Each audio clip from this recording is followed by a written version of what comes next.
Hi. So if you've been following my videos this week, you already know I'm talking about resilience in the workforce. But we're hearing more, or I'm seeing the statement, leader-led, future-fit, resilient workforce. Leader-led, future-fit, resilient workforce.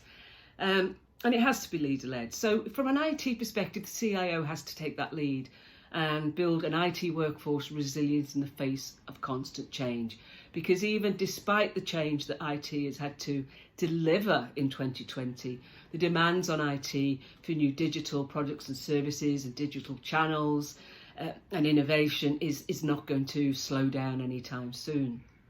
And I mentioned yesterday some of the things that we need leaders to do to build that resilient workforce. And I mentioned things like psychological safety and early identification of low resilience and removing the stigma.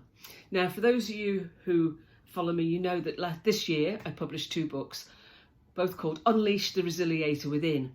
One was a handbook for individuals, everyone in the organisation, and the other is the handbook for leaders.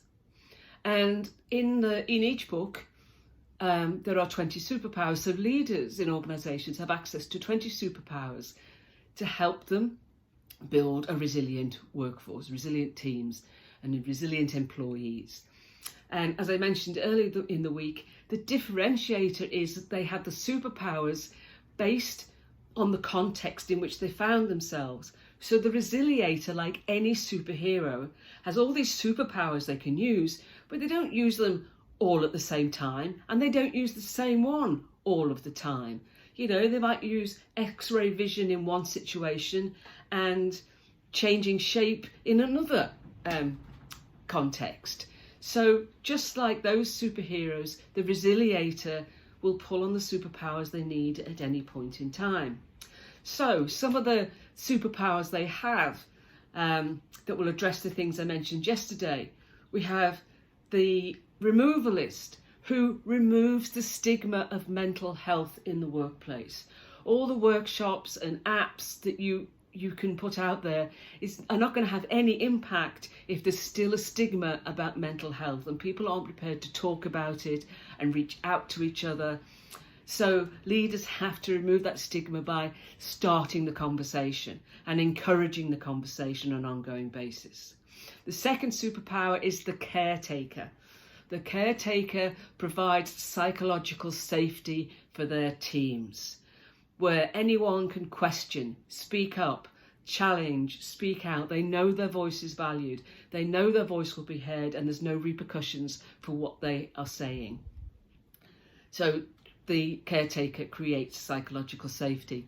And the third superpower I wanted to mention today was the identifier. Do your leaders know how to identify the early signs of low resilience? Even more important when we're working remotely. How can you sense and see that someone's resilience is wavering? And what are you going to do about it? How are you going to respond effectively to that person's needs and support them going forward? I'll talk to you about 3 more superpowers tomorrow. Bye.